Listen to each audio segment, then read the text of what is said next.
Muy buenas tardes. Estimados amigos, la Universidad Nacional de Ingeniería se complace en saludarlos, darles la bienvenida y desde el campus de la universidad en este ciclo de conferencias sobre tecnologías de vanguardia, sus avances, ATV 2022. Nos complace ofrecer a la comunidad material sobre las tecnologías que han de aplicarse al proceso productivo y desde la academia, desde la universidad, preparar los cuadros que se necesitan en el proceso de transformación digital al cual todos asistimos. Reciban el cordial saludo del rector de la universidad, del doctor Alfonso López Shaw, así como del director de la Escuela Central de Posgrado, el doctor Víctor Caicedo Bustamante. Hoy nos toca presentar a uno de los especialistas que destaca en el ámbito profesional de tecnologías de información. Me refiero al ingeniero Pedro Portugal. El ingeniero Portugal es un experto en automatización de procesos robóticos, de aquellas tareas que al ser intensamente repetidas pueden reemplazarse por automatizaciones y en muchas ocasiones sin necesidad de utilizar programas o códigos de programación, usando las herramientas clásicas en ocasiones como el macros de Excel, por ejemplo. Él nos explicará la amplitud en que se puede aplicar la robótica de procesos automatizados de las tareas empresariales y en las tareas que ejecutan los docentes, tanto en la universidad como en educación básica regional. Pedro, muchas gracias por tu compañía. Esta es una emisión multimodal, híbrida, le dicen, con asistentes en aula, asistentes en línea y al conferencista casualmente en línea. Momento de empezar, ingeniero Pedro Portugal, la sala a sus órdenes. Gracias por su compañía. Gracias, Guillermo. Gracias a todos los que están contigo presentes y a todos los que se han sumado justamente también por Zoom. Sin duda, la nueva normalidad ya no es tan nueva, es la normalidad y estos modelos híbridos, ¿no? de trabajo colaborativo, de reuniones, gente asistiendo, gente por estos medios como Zoom que nos permiten estar cerca, ¿no? Gracias también por las palabras que has dado, gracias por tu presentación como experto, como especialista.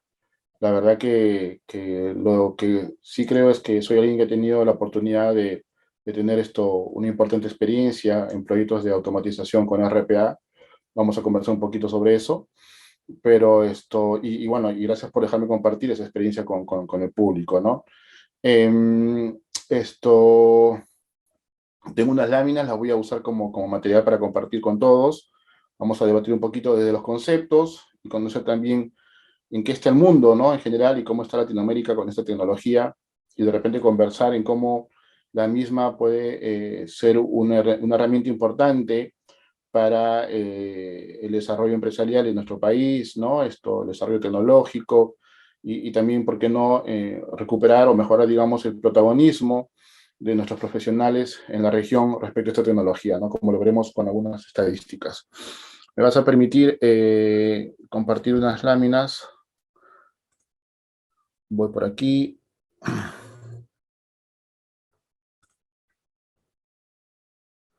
¿Me pueden confirmar que se está viendo la pantalla mía? Se ve muy bien. Perfecto. Lo que sí voy a hacer es apagar mi cámara, Guillermo, por un tema de ancho de banda. Vamos a aprovecharlo al máximo, pero igual sigo con ustedes. Un minuto, por favor.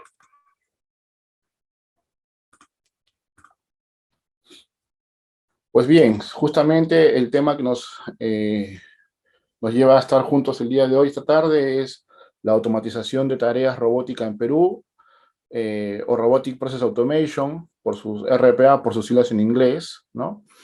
Me gusta esta frase, ¿no? que nos dice: los robots dejaron las fábricas y se mudaron a tu computadora. Es un poco resume lo que está pasando.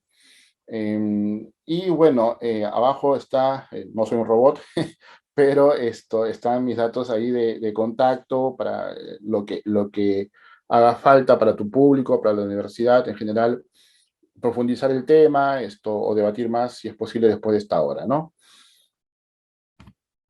Pues bien, un poquito de historia primero. En Estados Unidos, en el año 54, se construye lo que se conoce como el primer robot, ¿no? En la era moderna, y era un robot, pues esto que todos nos imaginábamos, ¿no? Un robot orientado a las fábricas, al trabajo pesado, ¿no? Lo hace General Motors justamente para transportar dentro de su línea de producción cargas pesadas, ¿no? La palabra robot es una palabra que tiene su origen aproximadamente en el año 33, en una de los idiomas o lenguas nativas de Checoslovaquia, y representaba lo que se llama trabajo duro, ¿no? Entonces, efectivamente, ya vamos tomando nota de la connotación de un robot que busca justamente reemplazar el trabajo duro que hasta el momento hacía el ser humano, ¿no? Eh, Hoy por hoy, en pleno siglo XXI, el robot ya no es solamente sinónimo de trabajo duro o de un uso industrializado, ¿no? Hoy día hablar de robótica en toda su connotación es hablar de tecnología, es hablar de innovación, es hablar de futuro, ¿no? Un futuro cada vez que se acelera más. Eh, para que tengamos un poquito de contexto también, hoy por hoy todas las fábricas modernas tienen algún nivel de robotización en sus procesos industriales, ¿no? Es decir, no hay fábrica moderna, fábrica eficiente, que no se precie de tener un robot, por lo menos un robot, en su línea de producción, justamente acelerando la misma, ¿no? La fabricación de los productos. ¿Qué está pasando en el mundo, Guillermo? ¿No? Las estadísticas nos muestran que el mundo sigue creciendo, la economía mundial sigue, a pesar de sus picos, perdón, de sus valles o algunos desaceleraciones estacionarias, productos del COVID, por ejemplo, que fue algo que nos afectó sin duda mucho a todo el mundo, pero en general el mundo avanza, ¿no? La población incrementa, la economía crece, por lo tanto los negocios y los servicios también lo hacen, ¿no? Un crecimiento de la población y de la economía es sinónimo sin duda de que hay más empresas y procesos empresariales, como decía, ¿no? Y entonces uno dice, oye, si los robots nos ayudaron a mejorar nuestros procesos industriales, esos mismos robots nos pueden ayudar ahora, hablando de procesos empresariales. Pues la respuesta es que no, ¿no? O sea, el robot metálico al que hacía alusión en la lámina pasada, sin duda no va a estar sentado en la silla en que estoy, por ejemplo, ahora trabajando en algo que tenga que ver con un proceso empresarial más que un proceso de manufactura, ¿no? Y entonces allí es donde comenzamos a hablar de RPA, ¿no? O sea, RPA es la forma como estos robots, que luego voy a contar un poquito con más detalle de qué se tratan, sí comienzan a intervenir en los procesos empresariales, ya no industriales, ¿no? Ya no los robots metálicos, ¿no? Entonces, empecemos por entender qué no es RPA, ¿no? RPA efectivamente no es un robot metálico sentado en nuestra posición haciendo nuestro trabajo, ¿no? O sea, si bien la palabra usamos robot, robótica, robotics, no estamos hablando, repito, de un robot metálico, un robot de acero, un robot, un brazo mecánico, trabajando, por ejemplo, frente a esta computadora. No es eso. Sí les voy a hablar, o mejor dicho, qué es RPA, y se lo voy a contar un poco más en términos de resultados que en un significado concreto, ¿no? Al final siempre hay lo que llamo una definición aburrida, pero les voy a contar un poco de qué sí es RPA, como me gusta a mí plantearlo, ¿no? RPA es la oportunidad que tenemos de incrementar increíblemente la satisfacción en nuestros clientes, ¿sí? Es la oportunidad de reducir drásticamente los tiempos de atención que tenemos con esos clientes en los procesos front y back. Oye, por ejemplo, si tú ibas a un banco y antes te atendían en 4 días una solicitud y hoy la hacen en 4 horas o en 40 minutos, sin duda que tu satisfacción va a crecer al tope, ¿no es cierto? Y esos tiempos, como lo he mencionado, se han reducido drásticamente, ¿no?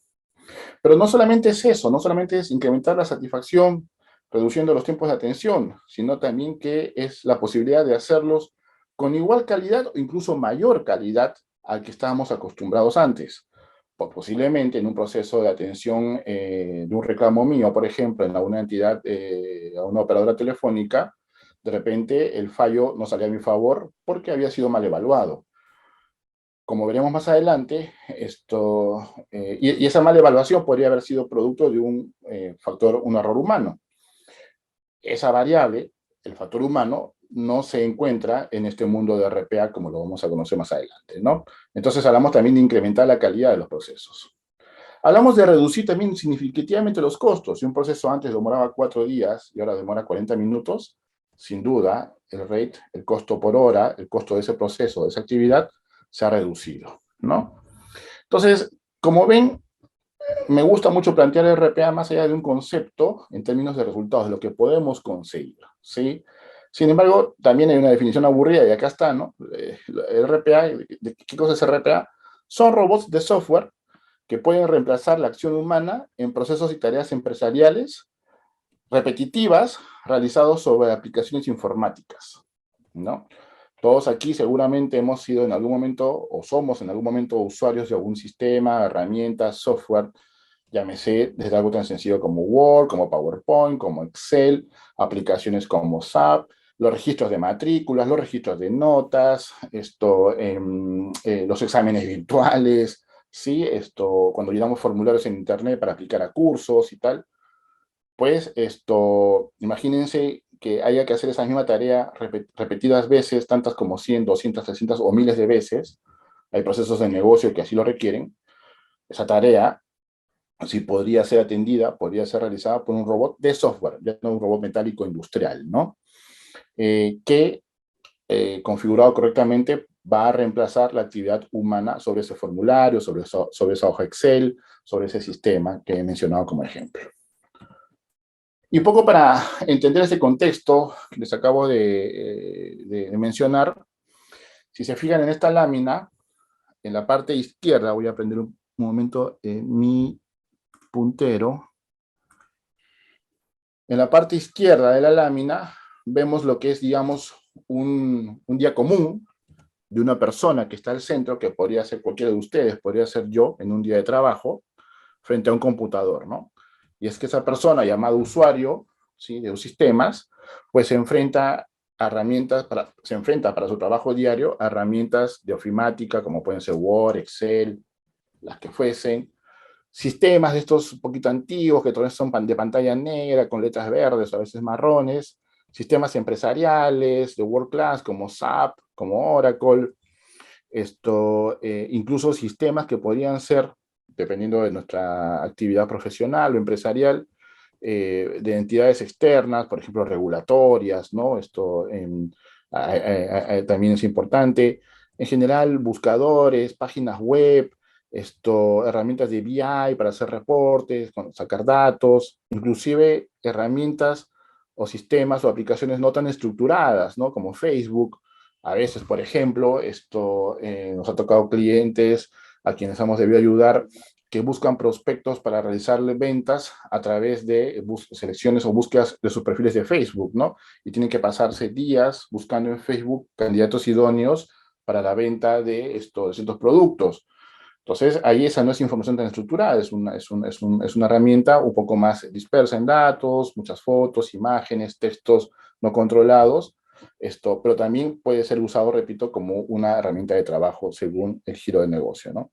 Y entonces, ¿qué propone RPA? En principio, RPA propone, si se dan cuenta, la imagen de la derecha, que el contexto de las aplicaciones no cambie, ¿sí? No voy a cambiar yo el SAP cuando tengo que hacer mi registro de gastos en mi sistema contable.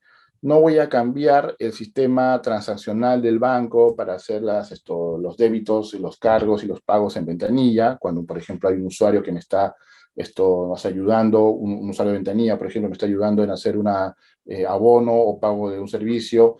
No voy a cambiar el sistema. Tampoco voy a cambiar mis Exceles. No voy a cambiar mis sistemas externos a los cuales debo entrar para llenar formularios, subir información, ¿no? Eso no va a cambiar sin duda alguna. Lo que sí va a cambiar, en principio, es que ya no vamos a tener a la persona sentada frente al computador. Lo que vamos a tener es un robot, que va a hacer exactamente lo mismo que hacía la persona hasta el día antes de su presencia, la presencia del robot en este trabajo, ¿no? De tal manera que los robots se convierten más o menos en un empleado virtual, pues, ¿no? Que puede realizar esas mismas actividades, las mismas actividades, que hacía el usuario hasta el día anterior. Que hacía este usuario, entraba al sistema, se logueaba con un usuario y un password, ¿no es cierto? Abrió un Excel donde estaba de repente la lista de todos sus clientes, abría el sistema de ventas y comenzaba a registrar ahí la interacción telefónica que tenía cliente por cliente, ¿no? Primero Pedro, luego Guillermo, luego Juan, luego Pedro, y así terminaba al cierre de su día con 200 registros en su sistema de ventas, por ejemplo, ¿no? Y luego, ¿qué hacía ese usuario, esa persona? Terminaba haciendo un reporte de todo lo que había hecho. Exactamente lo mismo puede hacer un robot. El robot puede entrar, abrir el sistema de ventas, abrir el Excel, coger esa base de datos de clientes, hacer lo que tenga que hacer los registros en el sistema, en este sistema de ventas, y al final del día, por supuesto mucho más rápido, como lo hemos dicho hace un momento, y en vez de repente tomarse 8 horas al día, en los primeros 40 minutos ya terminó el trabajo y puede emitir su reporte y enviárselo por correo a quien corresponda, ¿no?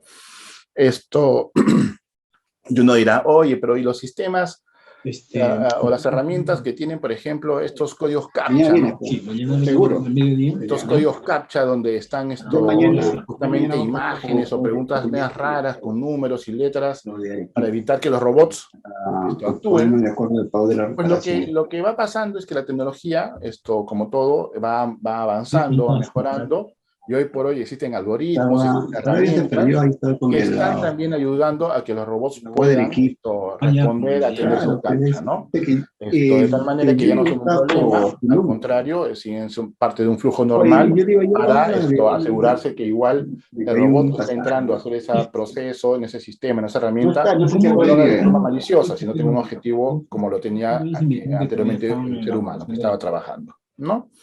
Entonces, ese es en contexto, digamos, el primer etapa, el primer estadio de cómo un robot... Mira, si tú vienes mañana, yo termino la audiencia y nos vamos. Quiero para ver cómo se hace. Sí, alguien me motivó, perdón. Este es una primera estadio, una primera foto de cómo los robots, ¿no? Comienzan a tomar el control de las actividades humanas, ¿sí? De un usuario frente a los sistemas. Es lo que trataba de explicar, ¿no?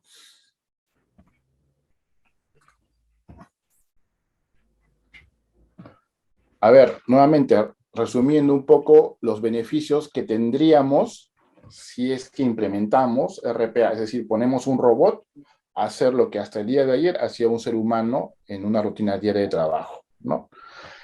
Hoy por hoy, lo que está asegurado es una reducción de costos, ¿sí?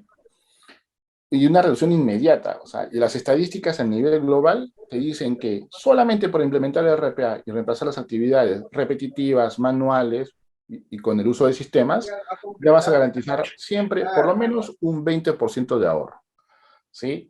Y pueden llegar, según la estrategia, hasta un 80% de ahorro en tu presupuesto actual. ¿De qué va a depender si vas entre el 20 y el 80?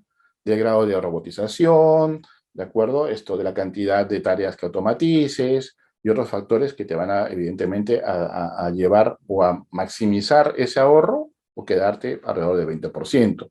Pero sí o sí vas a tener siempre 20%. ¿Por qué no el 100%? ¿Por qué? Porque siempre es bueno aclarar que no todo se puede automatizar. Sin duda hay cosas que los robots de RPA aún no pueden hacer.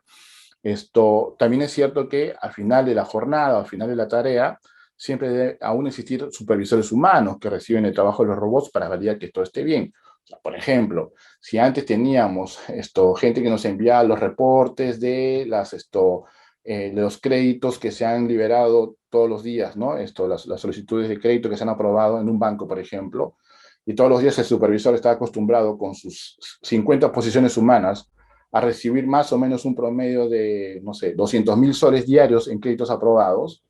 Evidentemente el supervisor ahora va a recibir ya no de sus 50 posiciones humanas, sino de repente de 2 robots, el mismo trabajo, pero tiene que ver, ¿no? Si los robots de repente un día han aprobado 800.000 soles, hay un problema, ¿no? Seguramente hubo un error posiblemente de configuración que deba resolverse.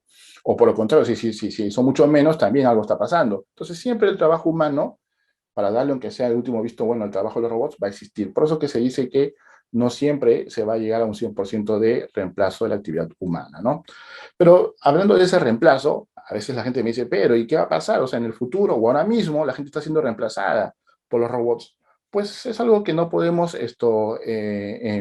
dejar de aceptar, ¿sí? Evidentemente, los robots vienen a reemplazar actividades humanas, repetitivas, que han obligado mucho a las compañías, a las empresas, a armar equipos humanos grandes, 10, 20, 30 personas para hacer esas tareas. Hoy por hoy ya no van a ser necesarias.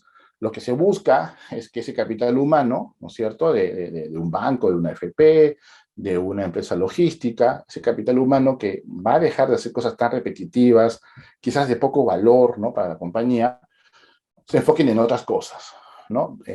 Por ejemplo, hace un tiempo tuve la oportunidad de ayudar a una empresa importadora que además vendía sus productos a nivel nacional, eran estos vehículos, ¿no?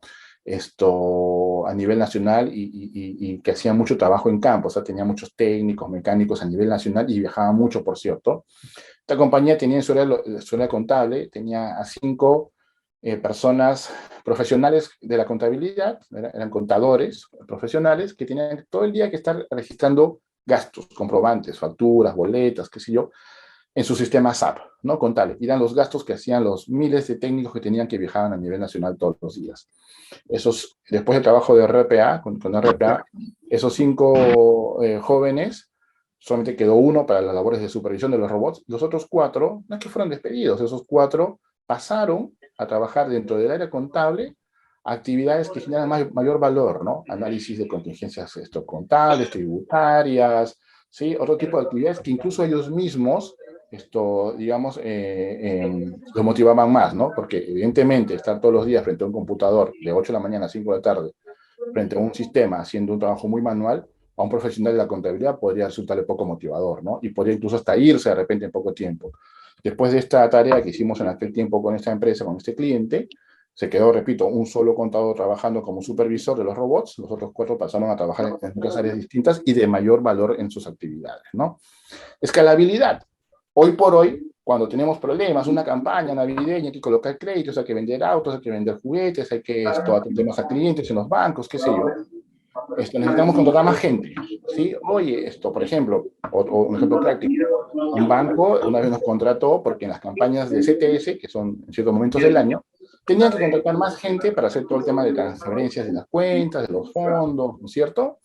Y pasaban de trabajar 4 personas a trabajar 12 personas, y era solamente por 3 meses, ¿no? En RPA eso no es necesario, no necesitas contratar más personas porque tu robot tranquilamente puede pasar de trabajar unas cuantas horas al día a trabajar más horas al día. Simplemente le colocas en su cronómetro que debe trabajar hasta las 8 de la noche, o toda la noche, o toda la madrugada.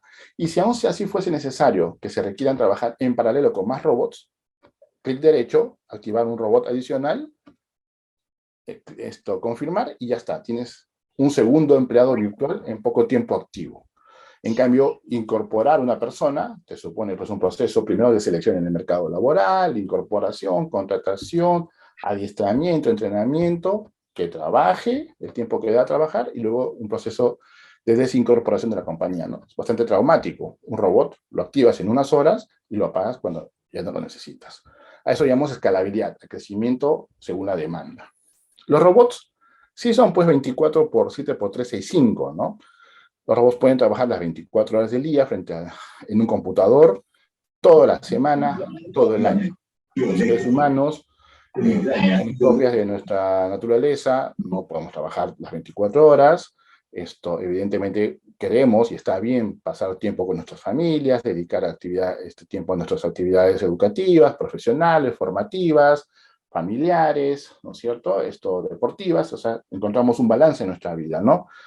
Estos robots podrían ayudarnos a que eso ocurra porque nos liberarían de esta carga abrumadora del día a día, reiterativa, repetitiva, ¿no? Y trabajando, como ya he dicho, todo el tiempo. ¿Sí? Y de hecho, cuando un humano trabaja mucho tiempo seguido frente a un computador, sobre todo, manejando data sensible, información complicada de la compañía, suele cometer errores por estrés, cansancio, fatiga, ¿no es cierto? Los robots no van a cometer esos errores que son llamados el factor humano, ¿no? Incremento de ROI. Así como al principio les dije que sí o sí estaba garantizado un 20% de ahorros en una estrategia de robotización con RPA en los procesos empresariales, Hoy por hoy hay casos en el mundo que reportan más de 300% en el retorno de la inversión hecho sobre estrategias de robotización, ¿no? Hoy el mundo, en general, no solamente Perú, Latinoamérica, sino todo el mundo, está en una franca carrera muy acelerada para trabajar con RPA como un estándar dentro de sus procesos empresariales, ¿no? Y para terminar, como les dije, RPA se trata de velocidad, se pueden hacer las cosas muy rápido, un robot puede hacer, evidentemente, las actividades que hace un humano frente a un computador más rápido, pero eso no significa que esto se descuide la calidad del proceso e incluso el cumplimiento, el famoso compliance, ¿no? En el mundo empresarial escuchamos mucho la palabra compliance, que significa, oye, ¿qué garantías tú me das que este software, que este sistema, que esta solución que me estás implementando no tiene brechas de seguridad, no tiene riesgo operacional, no van a perder los datos, o no te llevas tu dato a un lugar donde yo no quiero porque es data sensible? Hoy por hoy las herramientas que están en el mercado, luego hablaremos un poquito de alguna de ellas, garantizan todo eso, tienen compliance, o sea, pueden darle la tranquilidad a quienes deciden trabajar con RPA, que su data no se está trabajando de forma insegura, que se maneja de forma adecuada los protocolos de seguridad de la información, digamos, todo el marco, digamos, de tranquilidad que nos da o que le debe dar a quien usa RPA, de que está trabajando con una solución robusta y estable, ¿no? Entonces, si se dan cuenta, pues parece un negocio redondo, una decisión casi tomada, el pasar a aceptar que debemos implementar RPA en nuestros procesos de negocio empresariales. Y aquí, nuevamente, si bien he estado mencionando algunos ejemplos durante mi presentación, les voy a soltar algunas ideas de cosas que han pasado y han pasado en la vida real y en Perú, ¿no? Imagínense que se pueda lograr reducir los tiempos de atención de solicitudes de tus clientes, lo pasó en un banco, de 4 días a 4 horas. ¿Sí? Hace unos años, un banco atendía ciertas solicitudes de sus clientes que recibía por correo electrónico con un nivel de servicio, digamos, con un tiempo promedio de atención de 4 días. Hoy por hoy, bueno, ya esto realmente se hace casi antes de la pandemia, lo llegó a hacer en 4 horas. Hoy por hoy no me imagino, debe estar mucho más rápido, ¿no? Entonces, eso tiene que ver con lo que les decía al principio. Imagínense incrementar dramáticamente la velocidad de atención y que eso a dónde le golpea directamente a la satisfacción de nuestros clientes. Imagínense cometer 0 errores en los procesos de cálculo de devolución por reclamos resueltos. No nos multarán. Esto le pasaba a una empresa, a una operadora de telecomunicaciones. Todos los meses hay, no se imaginan ustedes, cientos, miles de reclamos de usuarios de telefonía celular por cobros indebidos, por llamadas no hechas, en general por transacciones que no corresponden a su servicio. Y tienen que analizarse todos los días y responderse rápido, ¿no es cierto? Y luego, la normativa de la regulación en telecomunicaciones permite a los usuarios que si sus casos no han sido bien atendidos o han sido atendidos de manera incorrecta, ellos puedan escalar, puedan reclamar ante el ente regulador, y este ente regulador puede no solamente pedirte que, digamos, resuelvas favorablemente con la persona que ha hecho el reclamo, sino multarte de una manera importante. De hecho, le había pasado a esta empresa operadora de telecomunicaciones. Y esto era por errores humanos, pues tienes miles de reclamos, cientos al día. La gente se va a equivocar en algún momento dado. En un caso ocurrió que una persona, por error, por cansancio, olvidó colocar o colocó inadecuadamente una coma, un decimal en una cifra a devolver, devolvió, en este caso incluso devolvió más, ¿no?, de lo que debía devolver, y eso trajo implicaciones importantes a esta empresa. Cuando se implementó o se atendió el proceso del que le estoy comentando con RPA, nunca más volvió a ocurrir el error humano, por evidentes razones, y solamente con el cálculo de las multas que se podían evitar ante el ente regulador, el proyecto se había pagado solo, ¿no? Imagínense conciliar en forma inmediata tus registros de ventas y no esperar al cierre de semana. Tus vendedores y comisionistas estarán más motivados.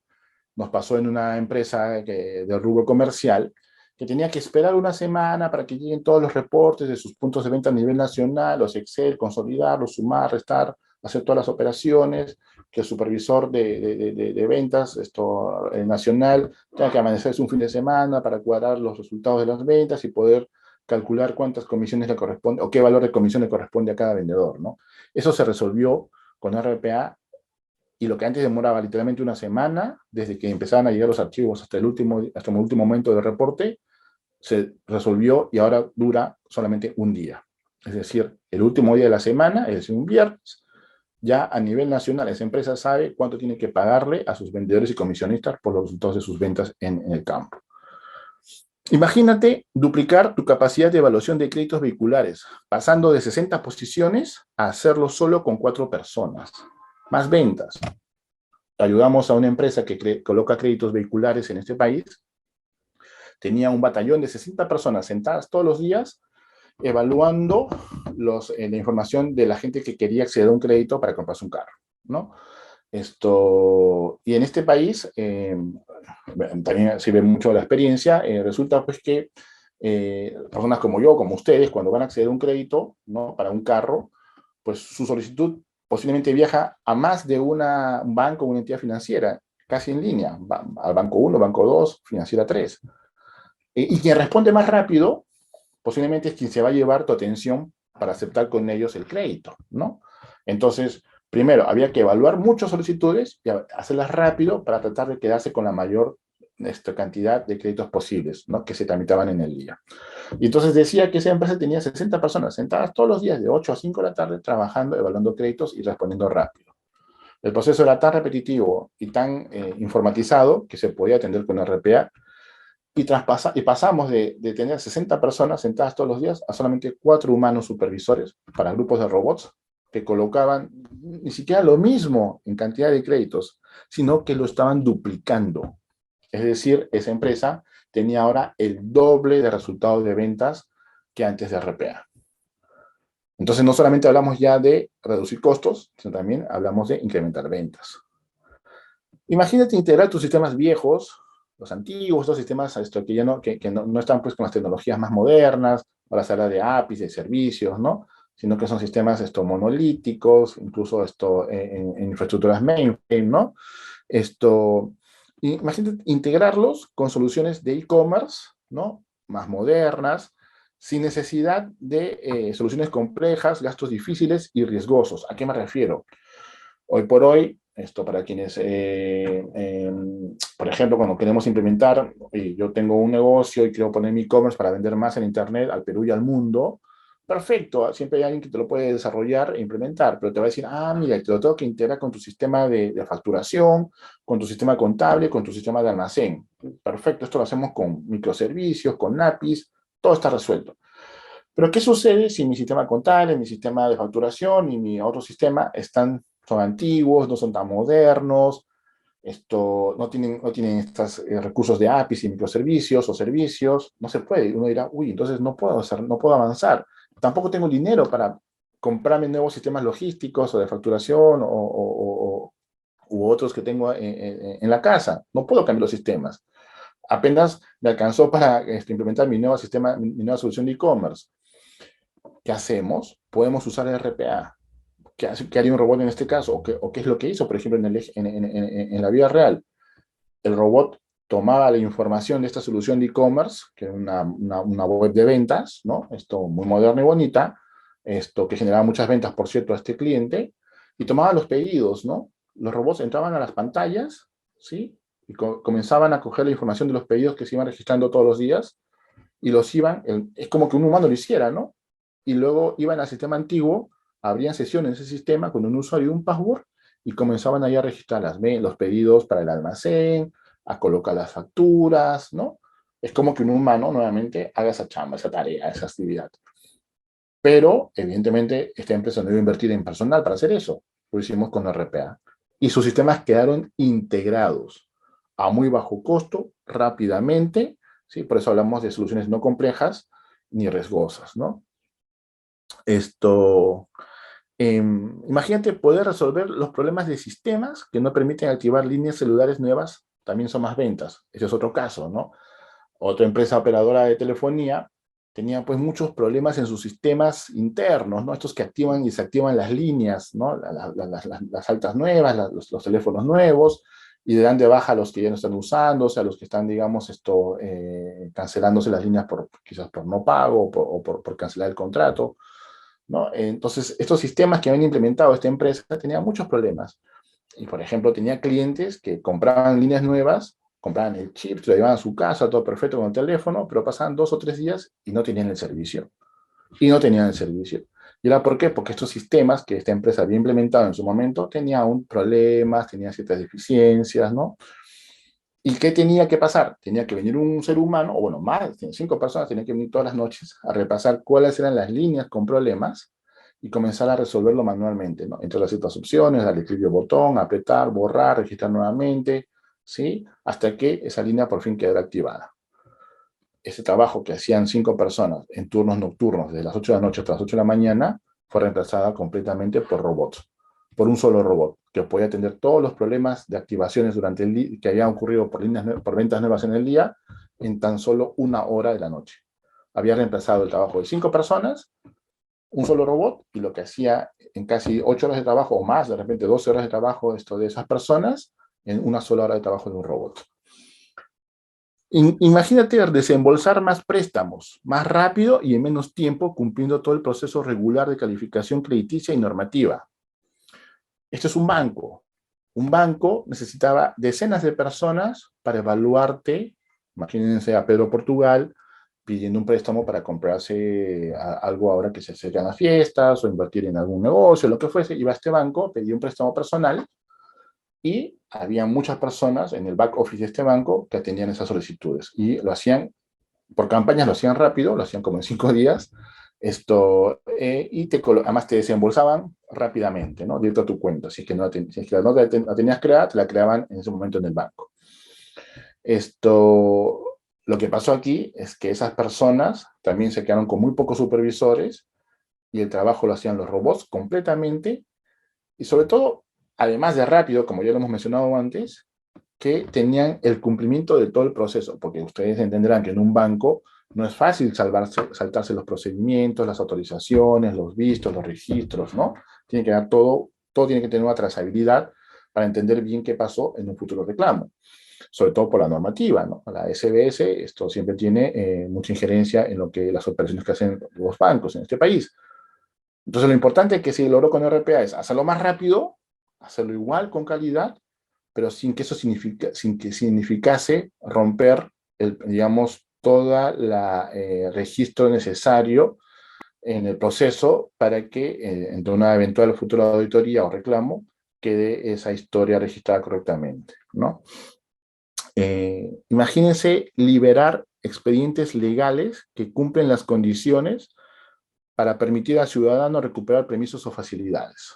Hace un tiempo me enfrenté a un proceso de negocio de una entidad que tiene que ver con el transporte urbano, que tenía millones de expedientes sin atenderse, por años.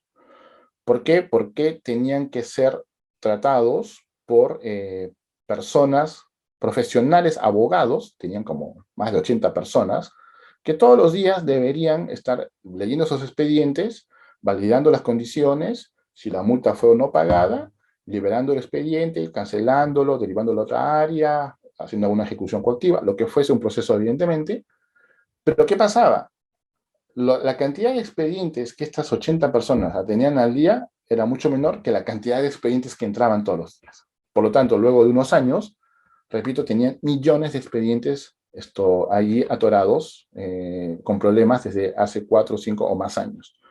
Y había gente que posiblemente tenga un expediente dentro de esos millones que no era culpable, que había cumplido con su sanción o con su multa, y ya debería tener la potestad de estar tranquilo en la calle, digamos, circulando, ¿no? Con su vehículo.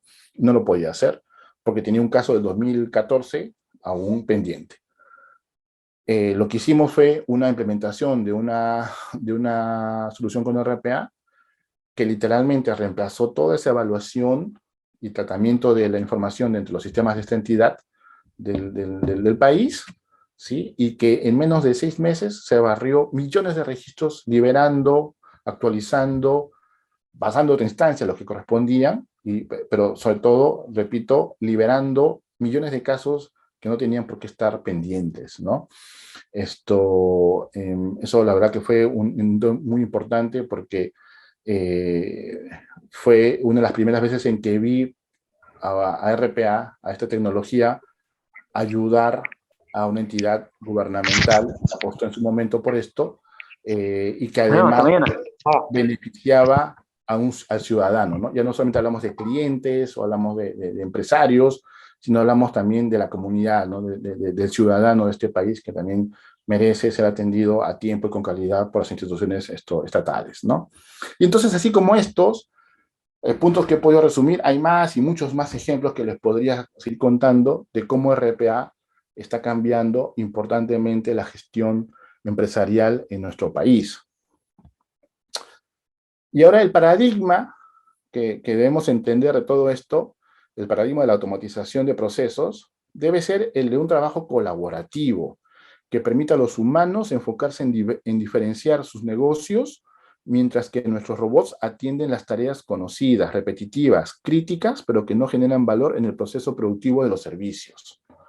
O sea, no debemos ver a RPA como un riesgo, debemos ver a RPA como una herramienta que nos ayuda a mejorar, ¿no? Yo les he comentado cómo, ¿no? Y en donde definitivamente el trabajo que va a reemplazar el de un humano, estos robots, ese tiempo humano que está libre, que está nuevo, puede ser usado para generar mayor valor a la organización, creatividad, proponer nuevos modelos de negocio, atender otros frentes que son necesarios. En resumen, el trabajo colaborativo humano-robot permite mejorar el desempeño empresarial de forma exponencial. Así lo creo yo, y así lo he visto también. ¿Qué nos dice el mundo, no? Un poquito ya les he contado de qué es RPA, de qué va esta tecnología, qué es lo que provoca, cómo funciona, ¿sí? Y aquí un poco de información sumamente relevante para todos los que están en esta sala, para entender un poco cuál es la demanda, ¿no? En el mundo sobre esta tecnología. Fíjense aquí cómo la tecnología crece año a año sin parar, ¿no? Estamos en 2022, estamos por aquí. El mercado global de soluciones, ¿sí? A nivel mundial estamos hablando, es de 3 billones de dólares, ¿sí? De los cuales 1.9 billones aún siguen siendo desarrollos tradicionales, es decir, desarrollo de software, eso sigue incrementando, pero como se van dando cuenta, la curva va atenuándose, mientras que la implementación de soluciones de RPA, ¿sí? En amarillito, igual acompaña el crecimiento, pero en vez de atenuar su curva de crecimiento, la comienza a incrementar, ¿no? Año tras año. De hecho, este año 2022, el volumen de negocios a nivel global en tecnologías de RPA alcanzó el billón de dólares. O sea, es increíble. Esto es una tecnología que ya no podemos decir emergente, porque en realidad la RPA comienza a existir en el mundo más o menos desde 2014, un poquito antes de repente, en la región 2016, 2017, estamos en 2022, pero es una tecnología que aún tiene mucho techo para crecer, ¿no? Entonces, miren lo importante de esta estadística y sobre todo de lo que nos corresponde como región, como país, ¿no? Un 15% de este billón y de los nuevos negocios que van a haber en el futuro se espera que se sitúen en Latinoamérica. Latinoamérica aún es un lugar donde el techo para el incremento de oportunidades de robotización sigue siendo alto, repito, ¿no?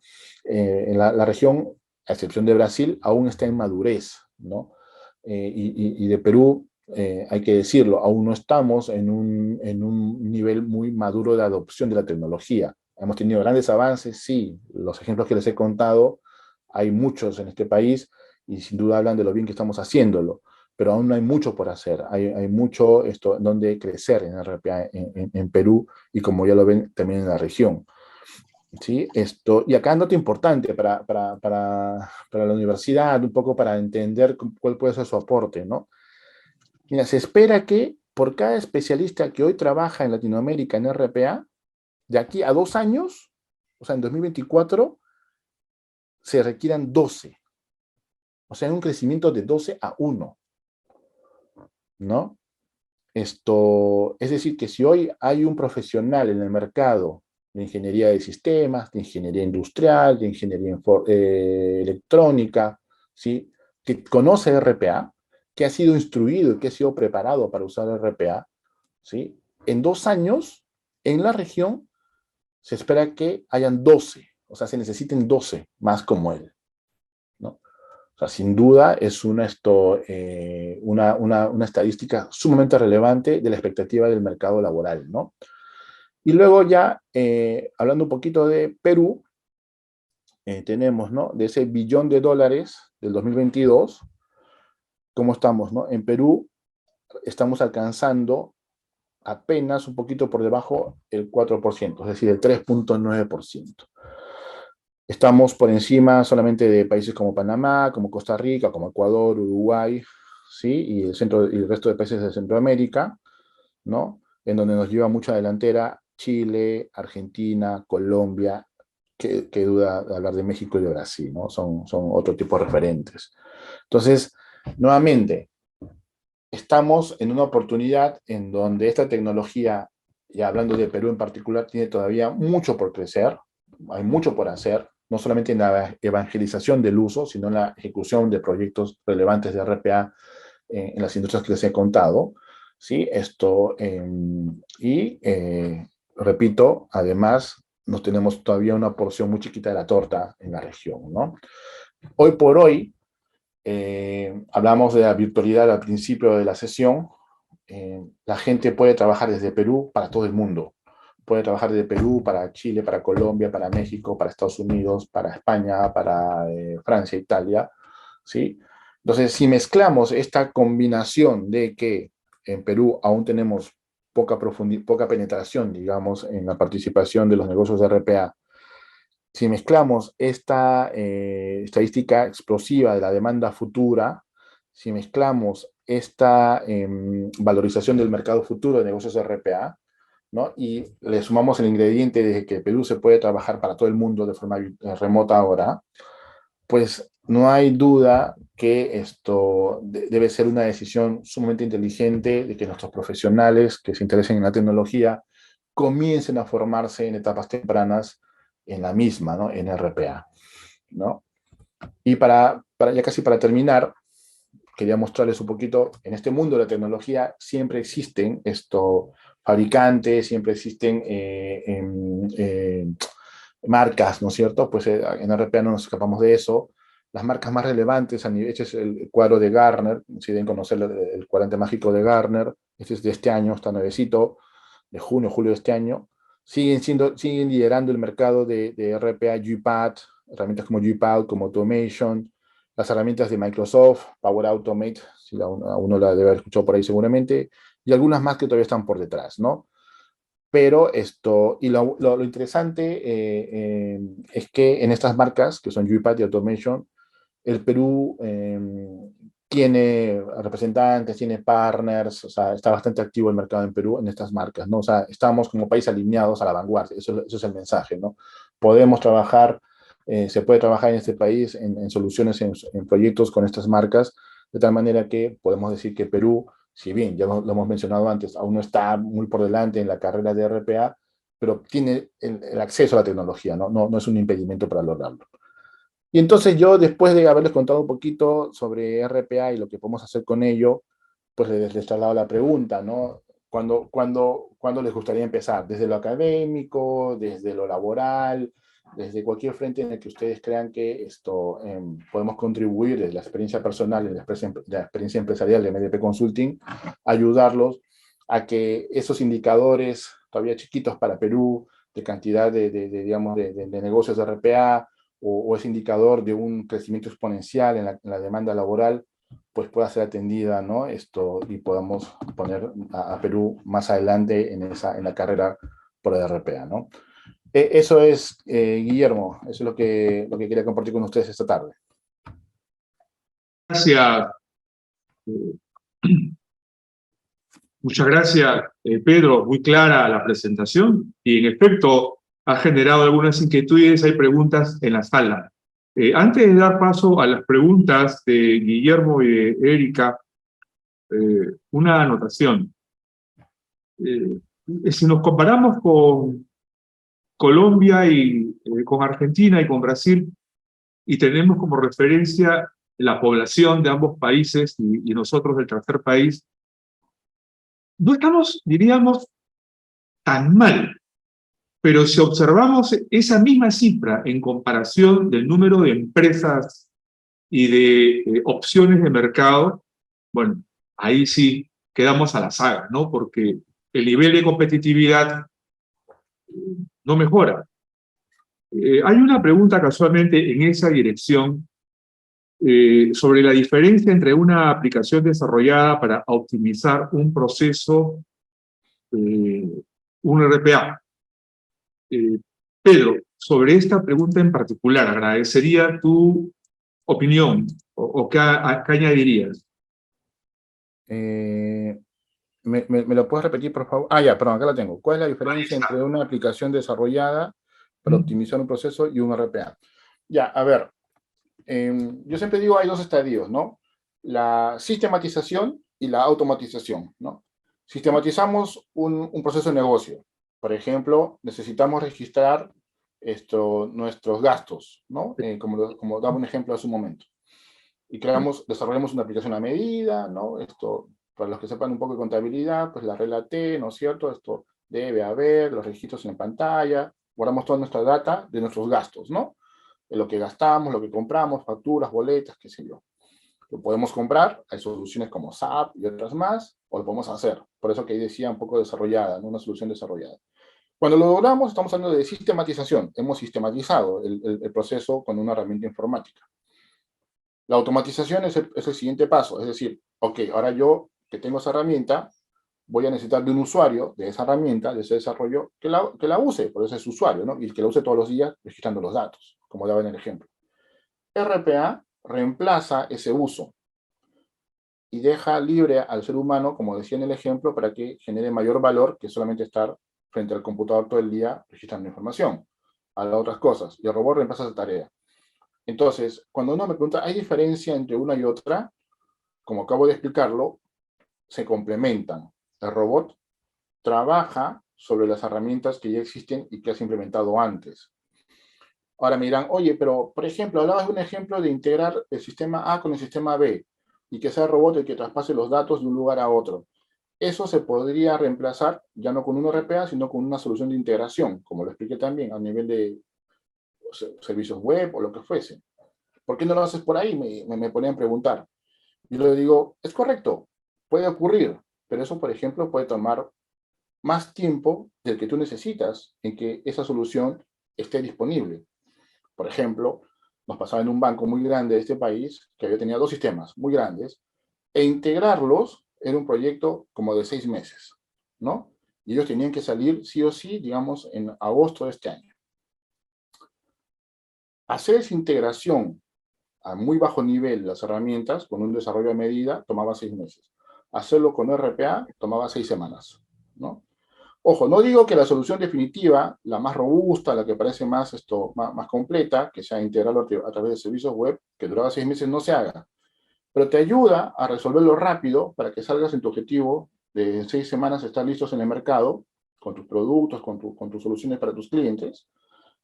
Mientras esa solución grande se va dando, terminas en 6 meses y la implementas, ¿no? Entonces, repito, allí en un primer caso se complementan, en este caso pueden competir o pueden convivir, mejor dicho, mientras la solución más larga, que parece más robusta, termina de implementarse. Claro, RPA puede ser el aplicativo o el aplicativo puede ser una solución a medida. Y esta respuesta que la esperaba tiene relación con otra consulta que hay en la sala. ¿Cuáles serían las aplicaciones directas en educación superior universitaria? Sobre el particular, Pedro, permíteme una anotación. Casualmente ayer, a raíz de una de las presentaciones, indicaba que con una automatización de tareas, los docentes podrían ahorrar por lo menos 6 horas semanales de tareas repetitivas. Esta semana, en la universidad, es semana de parciales. Y después de cada parcial, la evaluación correspondiente, que significa horas de trabajo de lectura, de revisión, que ejecutan los docentes. Cuando un RPA, parametrizado adecuadamente, podría reemplazar la tarea de evaluación y con un mensajero añadido, el resultado, la nota, iría directamente a la nómina o al registro de notas del docente. ¿Es eso posible o me equivoco? Es totalmente posible, ¿no? Suponiendo que estos dos procesos, ¿no? Digamos, la evaluación y la calificación están separadas de este otro sistema que tiene que ver con la información que ya maneja el docente, de sus resultados, de sus alumnos, y que luego tienen que reportar incluso a un tercer sistema de la universidad. Puede pasar, y lo he visto. Aquí va ocurriendo, ¿no? Tus alumnos van dando los exámenes, las notas van pasando en automático a un lugar, pero en vez de que el docente o alguien más venga, entre a ese sistema, revise los resultados, los traslade manualmente a estos otros sistemas, los registre otra vez en esas 6 horas que has mencionado, eso lo puede hacer un robot, ¿no?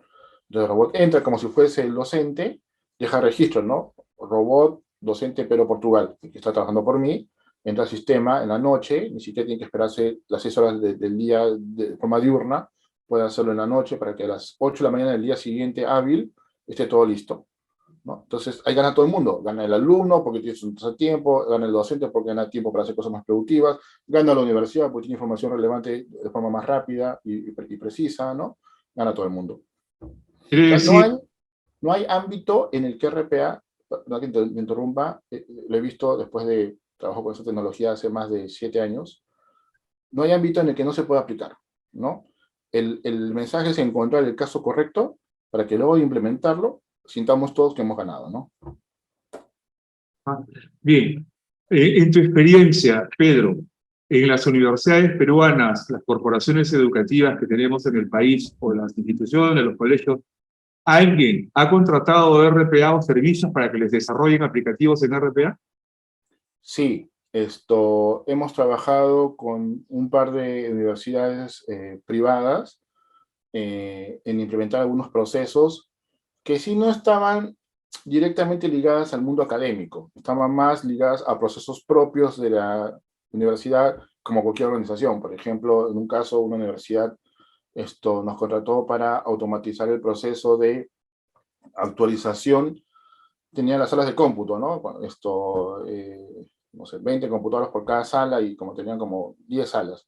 Entonces, en estas computadoras, cada cierto tiempo había que entrar y hacer una actualización de cierto software para que el alumno pueda seguir usándolos adecuadamente, ¿no? Y eso lo hacía, pues, una persona humana que iba máquina por máquina.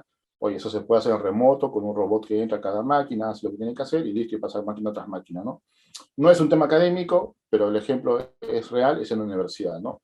Y en otro caso, fue otra universidad también, de un lado privado, que nos contrató para un tema contable, por ejemplo, ¿no? Todos los temas de información contable mensual les consumían cientos de horas, mucha gente trabajando en eso para implementar soluciones con RPA también, ¿no? Bien, casualmente en la universidad, en la Escuela Central de Posgrado, hay un diplomado en Ingeniería Educativa, camino de convertirse en maestría. En el diplomado vamos a capacitar a quienes están siguiéndolo en RPA. Y lo que buscamos es que ellos sean los futuros ingenieros educativos que contribuyan con las instituciones del país a desarrollar aplicaciones en RPA y a mejorar la vida de los docentes, para que no estén sumergidos en tareas repetitivas cuando podrían utilizarlas en investigar, en escribir un libro o atender a su familia. Hay Claro una que sí. consulta. ¿Existen casos de RPA en minería? A ver, que yo haya implementado, perdóname, yo no, que hayamos implementado directamente, no.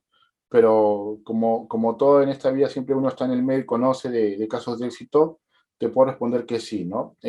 Por ejemplo, ese es un caso de un consultor amigo que lo que hizo es, digamos, acá en Lima, aún somos todavía un país un poquito centralizado, debían llegar informaciones de distinta índole de todas sus operaciones mineras a nivel nacional, ¿no? Y de distinta índole, ¿no? Que además dependían de que se descargue de ciertas plataformas de generación de energía, de consumo de recursos, materiales, humanos, bla, bla, bla. Una serie de información que ya se descargada, procesada un poquito en el origen y luego enviada a Lima para ser consolidada y generar unos grandes dashboards, ¿no? Estos cuadros de control de toda la operación a nivel nacional, ¿no? Eso a Guillermo le tomaba fácil 2 meses. O sea, es decir, el gerente general de esta empresa minera tenía 2 meses, y después de 2 meses, información de hace 2 meses, ¿no? O sea, es decir, hoy en noviembre sabía lo que había pasado recién en septiembre, ¿no? A nivel nacional. Entonces, y era porque era puro trabajo mecánico, o sea, alguien tenía que entrar, descargar en el PLC, descargar en tal sistema, bajar el archivo, poner un formato, mandarlo para Lima, que el supervisor de Lima lo consolide con el supervisor del norte, del sur y tal. Oye, esto lo hacemos con RPA, ¿no? Bueno, lo hicieron con RPA, y digamos, el gap, el tiempo la brecha de tiempo de análisis pasó recuerdo, esos 2 meses que me comentaba el amigo consultor, me parece que en menos de una semana, ¿no? Tenía todo ya consolidado. Pero sí, la respuesta es sí, ¿no? Repito, no hay proceso, no hay industria en la que la tecnología no aplique, ¿no? Bueno, en este verano vamos a ofrecer talleres justamente sobre RPA. Así que estamos comprometiendo públicamente a Pedro Portugal para que integre el staff de docentes que nos ayuden a diseminar esta tecnología y convertirla en un aplicativo común en las escuelas, en las universidades y en las empresas peruanas.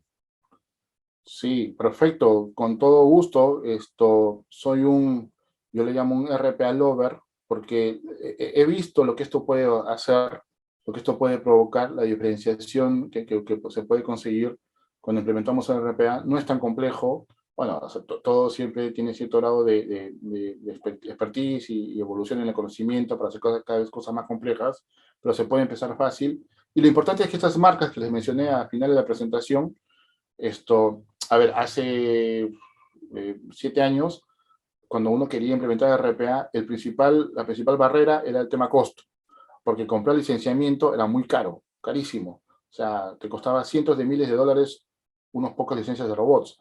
Hoy por hoy, las licencias son bastante accesibles.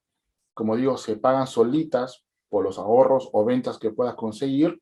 Y además de eso, hoy por hoy, incluso los fabricantes han generado o han liberado versiones que se llaman community. No son versiones trial, no son versiones de prueba que caducan en 3 o 4 semanas. Son versiones comunitarias, son versiones free, en pocas palabras, que las disponen para la gente que las quiere usar con fines educativos, con fines de eficiencia personal, ¿no? O quieran empezar sin el dolor de cabeza que tienen que pagar por una tecnología que aún no conocen, y que luego cuando ya maduren y se adhieran mejor, con todo el gusto del mundo, van a pagar lo que haga falta, ¿no? Entonces, en pocas palabras, se puede empezar fácil y a poco costo, ¿no? Comprendo. Bien, Pedro, muchísimas gracias. Hemos llegado a la hora que estaba programada para este tiempo que gentilmente nos has concedido. Con todo gusto. A nuestro agradecimiento. En nombre del rector de la universidad, del director de la Escuela Central de Posgrado, y con el compromiso de continuar en esta labor de acercar la tecnología a los educadores, sobre todo, que es nuestra principal preocupación, y hemos iniciado ya también un proceso de entrega de esta tecnología a los docentes de la universidad. Así que en este esfuerzo tenemos un camino que recorrer y mucho por hacer para la apropiación de la tecnología en la actividad educativa. A quienes están en sala, el video va a quedar a disposición de ustedes y evidentemente con el compromiso de compartir la presentación que ha hecho el día de hoy el ingeniero Pedro Portugal. El diplomado de Ingeniería Educativa ya está en su segunda promoción en aulas. En nuestro país, el estudio hecho indica que para el año 2024 necesitaríamos por lo menos 2.000 ingenieros educativos para empezar el despegue de la actividad especializada en las universidades, en las instituciones educativas del país. Solamente, si tenemos en cuenta, en cerca de 100 universidades, estamos hablando de aproximadamente 800 facultades. A un ingeniero educativo por facultad todavía es un número pequeño frente a todo lo que se tiene que hacer. Y uno de los roles del ingeniero educativo es justamente este tipo de tecnología para el servicio de la academia o los centros de capacitación de las empresas. Los contenidos son mucho más amplios. Espero compartirlos con ustedes. Hay una conferencia sobre el alcance de la ingeniería educativa. Espero que nos acompañen el día de mañana, que ahí daremos otra información, sobre todo de lo novedoso aquello que todavía no se hace en muchos países y que en Perú hemos empezado a hacer en relación al capital humano, al desarrollo de capital humano. Pedro, muchísimas gracias nuevamente. Nuestro agradecimiento al ingeniero Pedro Portugal. Habrá nuevas ocasiones de compartir con él. Y vamos a dar ahora paso al ingeniero que ya estaba con nosotros, Guillermo Pacheco. Bien, muchas gracias, Pedro. Muy buenas tardes. ¿Cómo están? El ingeniero Guillermo Pacheco. En ese ciclo de conferencias no podíamos prescindir de él de ninguna manera. Primero, porque él pertenece a esta alma mater. Y segundo, porque es un referente en el ámbito de la interoperabilidad, uno de los componentes fundamentales para el despegue de los sistemas, la integración institucional, los servicios a los ciudadanos del Estado, la manera como las empresas privadas también intercambian data para el servicio al usuario. Pero la interoperabilidad, ¿qué es? Hay muchos que lo confunden. Yo me atrevo a esbozar solamente una anotación como introducción. Primero, reconociendo la gentileza del ingeniero Pacheco de compartir con nosotros. Segundo, reconociendo su trayectoria profesional, porque se trata de uno de los profesionales que más ha destacado casualmente en el desarrollo de esta tecnología y la protección por las empresas en el país. Su trayectoria es totalmente reconocida y entonces paso a argumentar esta preocupación. La interoperabilidad es formatos, es data, es arquitectura de datos, es comunicaciones. Guillermo, estamos a tus órdenes, por favor. Gracias, Guillermo. Interesante pregunta.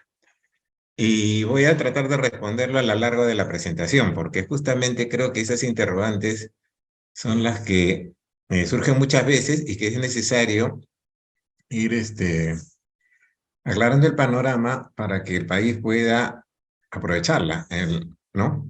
Entonces, déjame compartir. Por favor, Aquí, adelante. Déjame compartir un momento.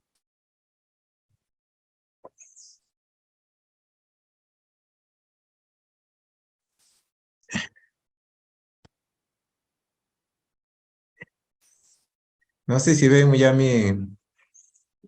¿pueden ver mi pantalla? Sí, perfectamente. Excelente, excelente. El día de hoy vamos a, en realidad, tratar de hacer algo muy rápido, pero que pueda ser ligero para que puedan haber algunas preguntas. Y la idea es que voy a dar algunos conceptos de la interoperabilidad y también algunas aplicaciones. Lo voy a tratar de llevar a aplicaciones concretas para que luego se puedan entender los conceptos. ¿Ya? Entonces he definido una agenda, una pequeña introducción voy a hacer, lo importante aquí son los conceptos relevantes, y voy a hacer un ejemplo también de la interoperabilidad un poco ya más moderno, con las tecnologías actuales que una de ellas viene a ser el IoT, pues el Internet de las cosas, ¿no? No hay duda de que el avance de las tecnologías nos genera una tremenda necesidad de poder compartir información y conocimiento. Entonces, a lo largo de la presentación voy a orientar justamente los conceptos para que podamos tener claro qué cosa es la interoperabilidad y cómo se engancha, cómo conjuga con las demás tecnologías, ¿no? que también están en esta carrera de desarrollo. La interoperabilidad en realidad no es nada nuevo, tiene muchísimos años en el mundo y en el Perú también. Uno de los primeros casos de interoperabilidad en el país se ha dado, por ejemplo, en el caso de la banca. En el caso de la banca, aquí yo les estoy mostrando un caso del año 80, en que se creó el famoso Ramón, el primer cajero automático que tuvo el país. Entonces, este primer cajero automático que tuvo el país es un caso de interoperabilidad, como lo vamos a ver de acuerdo a las definiciones que vamos a ir viendo. Pero ya en el 90, la IEEE definió que la capacidad de 2 o más sistemas o componentes para intercambiar información y utilizar esa información intercambiada, ya eso era interoperabilidad. Entonces, Eso era en el 90, pero la interoperabilidad viene de mucho antes, porque desde que se hicieron los computadores hubo la necesidad de que, por ejemplo, los terminales se conecten a los procesadores centrales. Entonces, hay todos unos esfuerzos que hicieron los fabricantes de esas épocas en tratar de hacer, en realidad, la conectividad. Yo acá, así como Ramón fue en los 80, y aunque ustedes pueden ver ahí, no sé si ustedes reconocen a algunos de los docentes más antiguos de la universidad, reconocen a nuestro ingeniero Eduardo Toledo, que fue docente también en la universidad por muchos años. Está acá en la esquina inferior derecha, que fue él era en esa época gerente de tecnología de información, que vendría a ser en esta época del Banco Continental. Y el que habla aparece, tendrían que hacer mucho esfuerzo para reconocerme, pero estoy por acá donde estoy, tenía pelo en esa época, porque a mí me tocó participar en este proyecto, en realidad implementar este proyecto.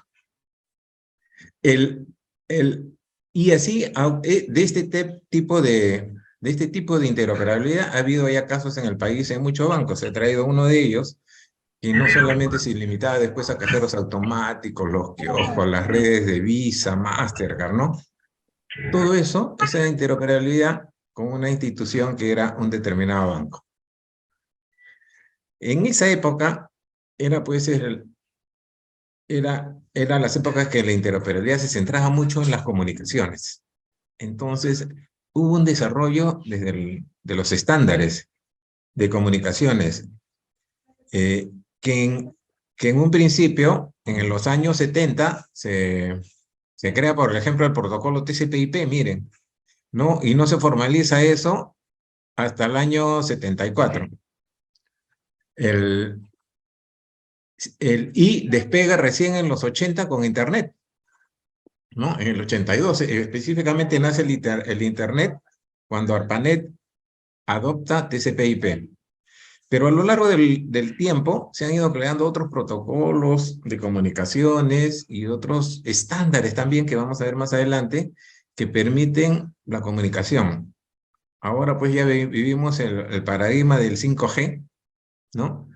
Y una serie de protocolos que han aparecido para el Internet de las cosas. ¿Por qué? Porque, por ejemplo, se necesita que haya un intercambio de información muy rápido, pero que sea inalámbrico, y entonces se vienen creando nuevos estándares para eso.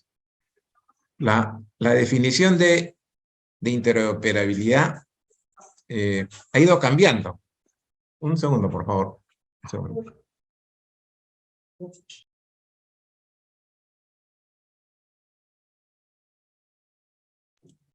Ya, disculpen. La habilidad de las... entonces, en el 2010 viene una segunda definición de interoperabilidad. Y aquí ya se definía que la interoperabilidad permitía que organizaciones con sistemas dispares y diversos pudiesen interactuar. Entonces ya se rompe el primer esquema de basarse únicamente en comunicaciones. Comenzamos a hablar ya de procesos. Y comenzamos a hablar de integración entre instituciones también. El PIDE es un ejemplo de interoperabilidad de esta segunda generación. El paradigma en esa época comenzó a ser el SOA, por ejemplo, ¿no? Y el SOA y el SOAP, que es el protocolo. Y con eso ha habido diversas implementaciones, tanto en el mundo como también locales. Finalmente, ya por estas épocas ha venido una tercera definición de lo que es interoperabilidad, que es la que se basa en que las organizaciones están en la capacidad de intercambiar información en el marco de sus procesos de negocio.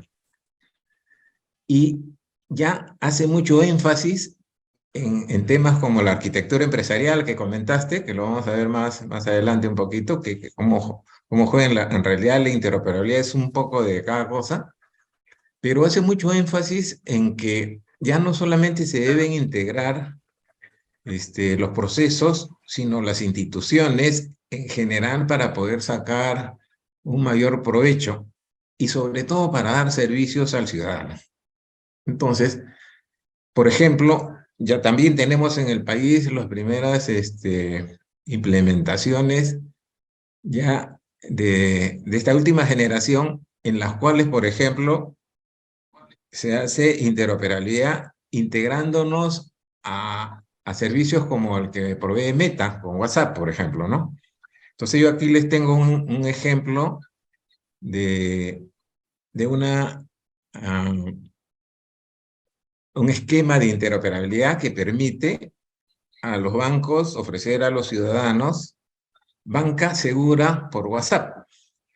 Cuando digo banca segura por WhatsApp es porque pueden, por ejemplo, aquí les voy a poner un videíto, ¿no? En donde se ve un ejemplo de cómo un ciudadano comienza a interactuar por WhatsApp. El banco le envía un mensaje SMS como un factor de autenticación, pero cuando ya se quiere hacer una operación como una transferencia o un pago, se necesita una altísima seguridad.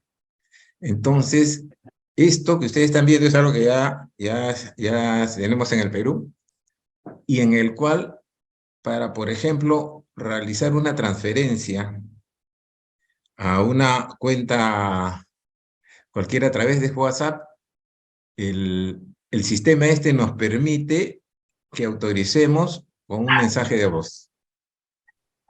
Y nos reconoce la voz porque hay algoritmos biométricos basados en inteligencia artificial que, basado en el mensaje que uno envía, es autenticado y la operación se ejecuta. Entonces, en realidad esto permite, como se había visto en el gráfico anterior, a realizar una interoperabilidad que va mucho más allá de las comunicaciones y va mucho más allá, inclusive, de integrar procesos de negocio, porque está orientado hacia los temas sociales, que es otro tema muy importante y que está de moda. ¿Qué beneficios nos brinda la interoperabilidad? Básicamente, en realidad son muchos, pero yo acá he tratado de describir algunos, ¿no? Como la agilidad y calidad del servicio, mejora muchísimo con esta automatización. Por ejemplo, en este caso, es un robot también. En este caso, el que maneja la interacción con WhatsApp es un robot. Y entonces es un nivel de automatización interesante. Hay reducción de costos en las entidades, se logra mayor transparencia, hay una visión integral de los servicios, los sistemas son más mantenibles, se tiene un crecimiento y evolución organizados, y en el caso de gobierno, porque es muy importante, la interoperabilidad, si bien nace inicialmente por el lado de las empresas privadas, comienza a jugar un rol importantísimo en el gobierno para los servicios al ciudadano. Entonces, por ejemplo, se conversó en la presentación anterior de integración, y siempre está la consulta, ¿qué cosa es integración? ¿Qué cosa es interoperabilidad? ¿No? La integración nos permite, por ejemplo, que nosotros podamos unir dos o más fuentes de información y en base a eso tomar decisiones. Entonces, una integración, por ejemplo, en este caso, he puesto de un sistema de salud versus un sistema de gestión de educación. Si nosotros integramos estos dos sistemas, podemos ahogar información cruzada de cuántos alumnos están inscritos en las escuelas y también están vacunados. ¿Se dan cuenta? Tenemos una mayor información para tomar decisiones. Pero esa es una integración. Aquí, en realidad, los sistemas no interoperan. Solamente se juntan para proveer información, y esa información, a su vez, permite tomar decisiones con información cruzada. Eso es un ejemplo de integración. Por otro lado, la interoperabilidad se da, como les comentaba yo, cuando ya empezamos a integrar los procesos. Por ejemplo, nace un niño y automáticamente se genera un evento que lo registra en RENIEC y a su vez le genera en el Seguro Social un descanso para la mamá, el descanso de maternidad. Es un ejemplo trivial, pero ya es una integración de procesos en que se produce un evento y ese evento a su vez genera que en otras instituciones se activen otros procesos. Esto tampoco es nuevo. Hace algunos años, ustedes se recordarán, en el país, pues para hacer llamadas telefónicas era súper complicado. Hubo algunos años en que uno pedía un teléfono y le costaba 10 años conseguir línea. Y cuando por A o B había un problema con los pagos y se suspendía el servicio, la reposición de ese servicio tomaba días. Cuando vino la telefonía celular, las empresas telefónicas nos pidieron ayuda para poder hacer interoperabilidad con sus sistemas y los bancos, y en el momento en que alguien pagara su servicio telefónico, que eso active en las empresas de telefonía la reposición del servicio. Entonces ustedes recordarán, y ya ahora se ha vuelto pues muy común que en el instante que uno paga, se repone el servicio. Sin embargo, en su oportunidad, recuerdo que nos costó, como se dice, sangre, sudor y lágrimas, poder integrarnos a los sistemas telefónicos, a los switches telefónicos, para poder lograr eso, que hoy día ya es tan normal, pero que en su oportunidad fue un logro pasar de semanas de reponer los servicios a que se hagan en forma instantánea. Eso lo hicimos nosotros con todas las telcos porque el cambio se tenía que dar en el país. Hay niveles de interoperabilidad y entonces se habla pues de interoperabilidad institucional, interoperabilidad de procesos, hay interoperabilidad de los servicios y hay interoperabilidad de datos. Esto en realidad ha ido creciendo de abajo hacia arriba, ¿no? O sea, y se inició mucho con la interoperabilidad de datos y hoy día en realidad lo que se busca o lo que se quiere lograr siempre es que las empresas, las instituciones en general, sobre todo las instituciones de gobierno, deberían estar trabajando muy intensamente en esto para lograr este nivel de interoperabilidad a nivel de instituciones, que es lo que se quiere llegar. También existen lo que se llaman las barreras para la interoperabilidad. Entonces, estas barreras se conocen, también algunos le llaman dominios, pero en realidad los dominios van asociados a las barreras, que es una barrera técnica que hay que primero pasar, que son básicamente los equipamientos informáticos, las redes de comunicaciones, todo lo necesario para llegar a intercambiar datos. Y después viene el dominio semántico, ¿no? Una vez que hemos podido comunicarnos, que hemos establecido un enlace de comunicación, cómo enviar datos que sean entendibles por mi contraparte. Entonces, vamos a dar unos ejemplos para que lo vean claramente esto, cómo se aplica a la banca. Y luego vienen ya las barreras organizacionales. Entonces existe un dominio también de la interoperabilidad organizacional y existe un dominio legal que permite superar estas barreras legales, ya que son las normas que tenemos que cumplir en cada uno de los países. En nuestro país también tenemos normas para la interoperabilidad.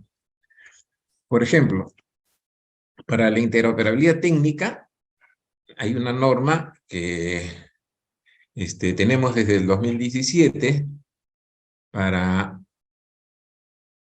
poder tener un conjunto de requisitos, especificaciones, pautas, características y otras que permiten lograr la interoperabilidad.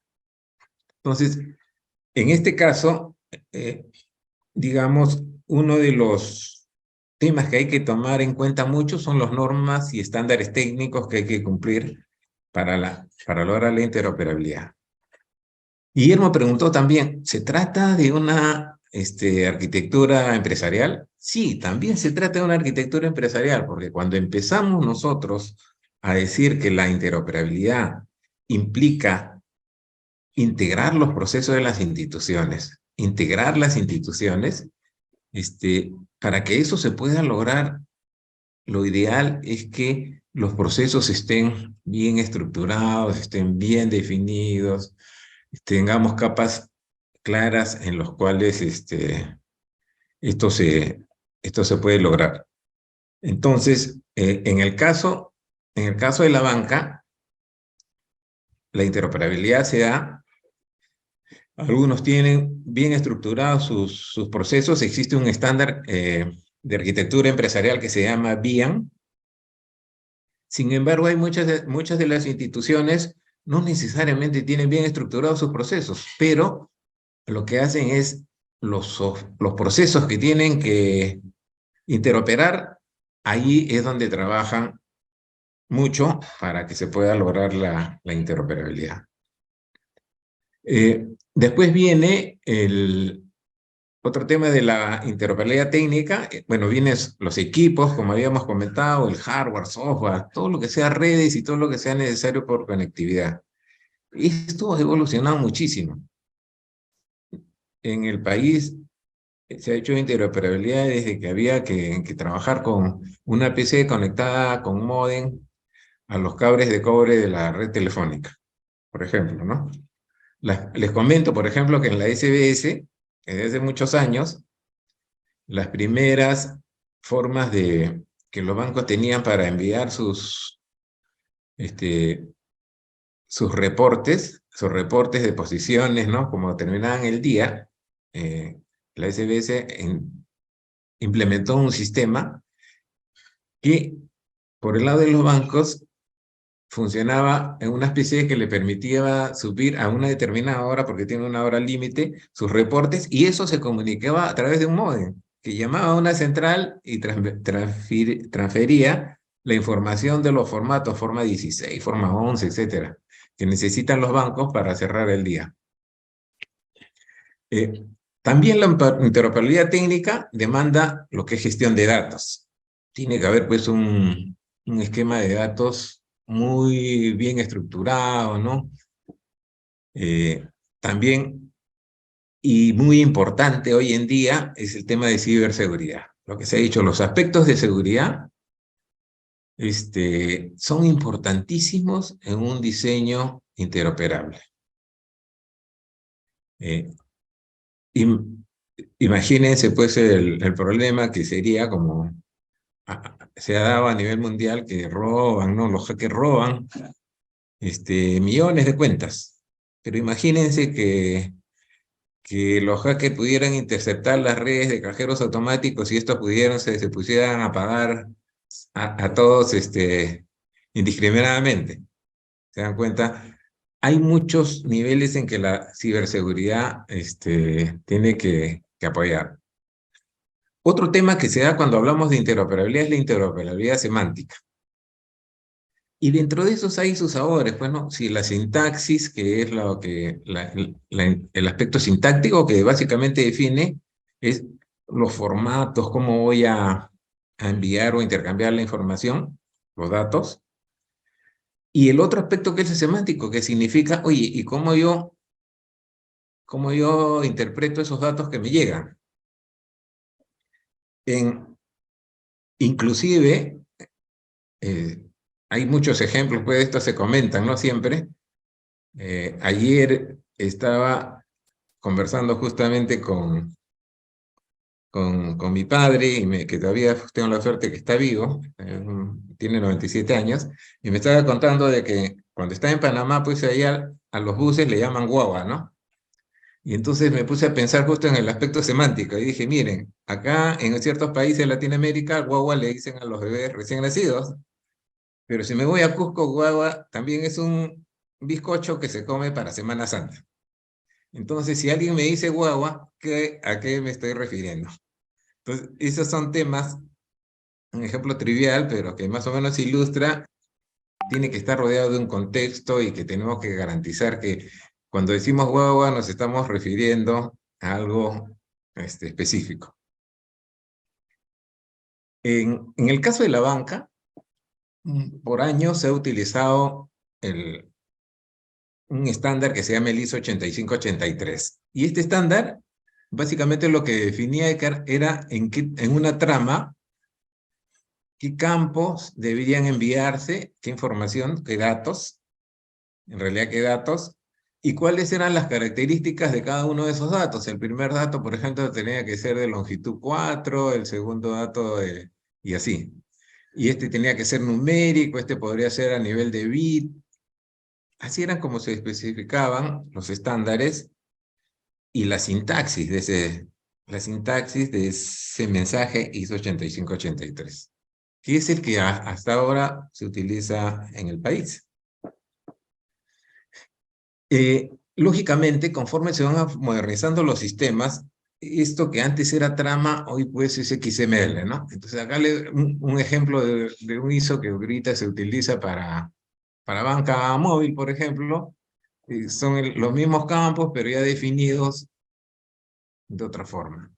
La sintaxis es más precisa, obviamente, se puede especificar mejor el dato, cómo describir el dato, pero lo interesante es de que, por ejemplo, en la norma también muchas veces, para garantizar la semántica, se especifica, ¿no? Oye, si va un 1, significa exactamente tal cosa. Si va un 2, o si es un código de error, el código tal significa que la tarjeta está bloqueada. Y así. Entonces la sintaxis y la semántica, en este caso, no se le da mucho espacio, era muy precisa.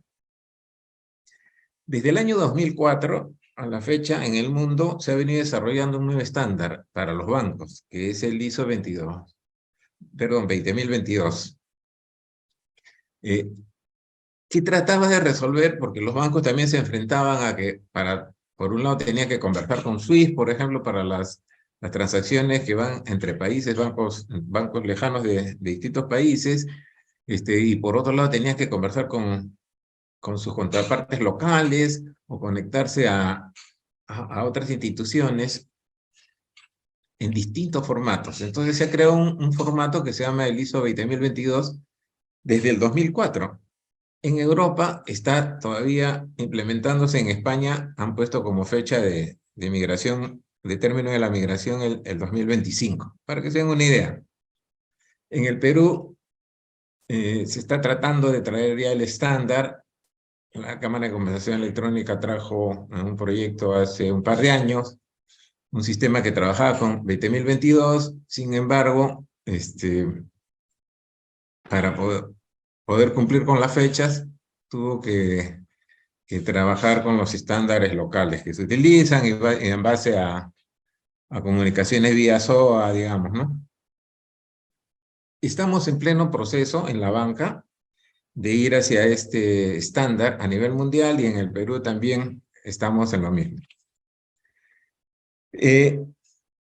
Un ejemplo actual de interoperabilidad es el caso de la Internet de las Cosas.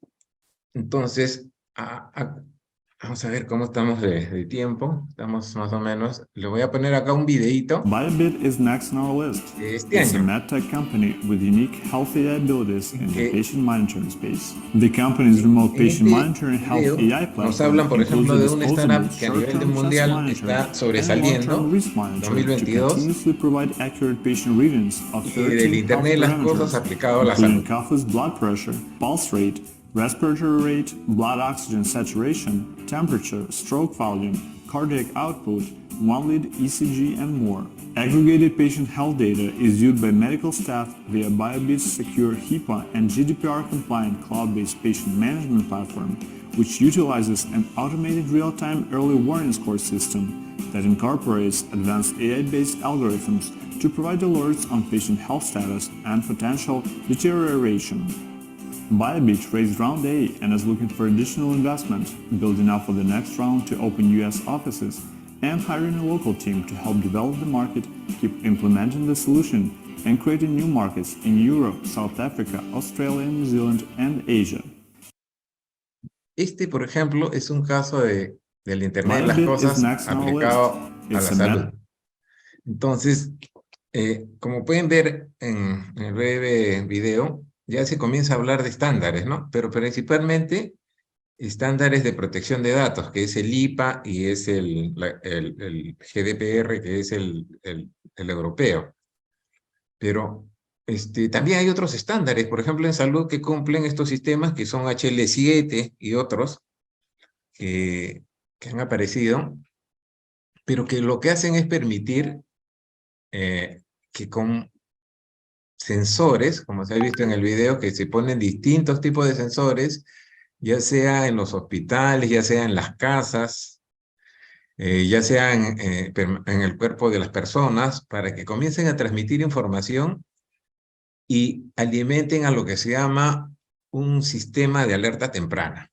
Entonces, por un lado se tienen múltiples dispositivos que todavía no existen estándares, porque hay muchísimos fabricantes, algunos están tratando de estandarizar, pero por otro lado están apareciendo nuevos que no necesariamente cumplen con los estándares. Estamos en un proceso ahí de maduración. Y todo eso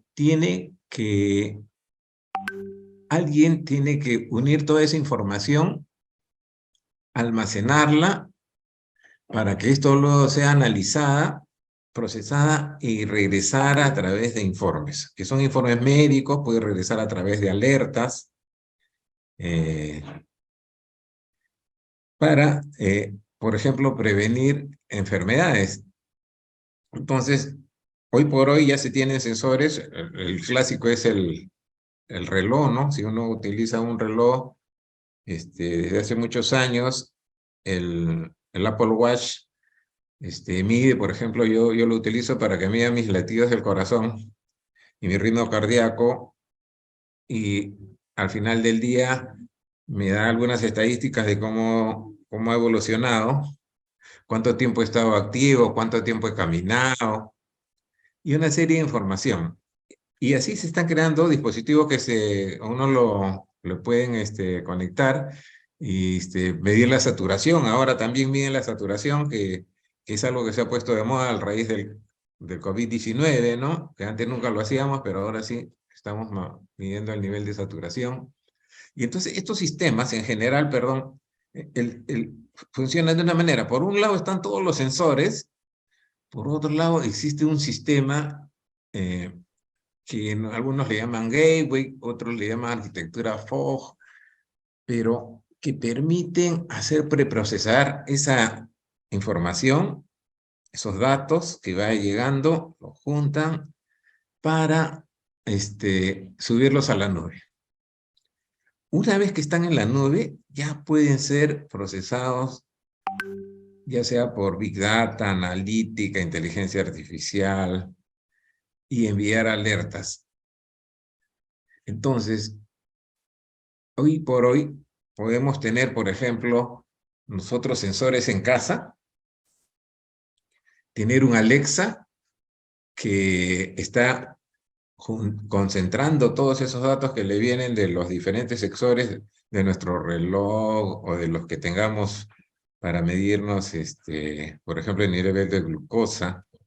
Vi un video bien interesante de inodoros que permiten hacer, en el momento en que uno los está utilizando, ya están haciendo los análisis de orina y heces, por ejemplo, ¿no? Y entonces se comunican con este Alexa, entre comillas, y este Alexa a su vez lo sube esos datos a la nube, y de repente el Alexa nos da una alerta para que llamemos al médico o para que nos saque una cita en el hospital para que podamos ir a atendernos. Todo eso implica interoperabilidad, pero también implica, miren, ya otras tecnologías, ¿no? Ya comenzamos a hablar de Big Data, inteligencia artificial, motores tipo RPA. Ahora, ¿por qué es importante todo este tema de la interoperabilidad? y la educación. Para mí el concepto de interoperabilidad en realidad es una herramienta que junto con las demás herramientas tecnológicas nosotros necesariamente tenemos que tener. Como todo profesional, tenemos que tener nuestra caja de herramientas para poder implementar soluciones. La interoperabilidad es una de estas herramientas y que se utilizan pues para la transformación digital. ¿Y qué cosa es la transformación digital? ¿Y cuál es el tema de lo que viene a ser el marco tecnológico de la innovación, o el marco de la innovación tecnológica, en realidad?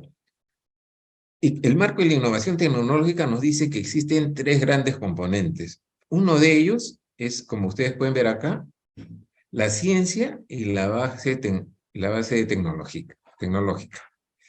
En este gran componente están las universidades. Y dentro de las universidades, hasta hoy en nuestro país, se han venido cumpliendo dos grandes funciones. Una de ellas es la enseñanza. Formamos profesionales, ingenieros de primera línea, que pues han logrado muchísimas cosas en nuestro país, ¿no? Nuestro país ha progresado mucho en base a la ingeniería peruana.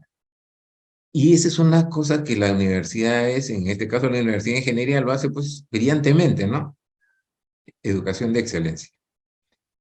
También las universidades, ¿cómo contribuyen a este modelo?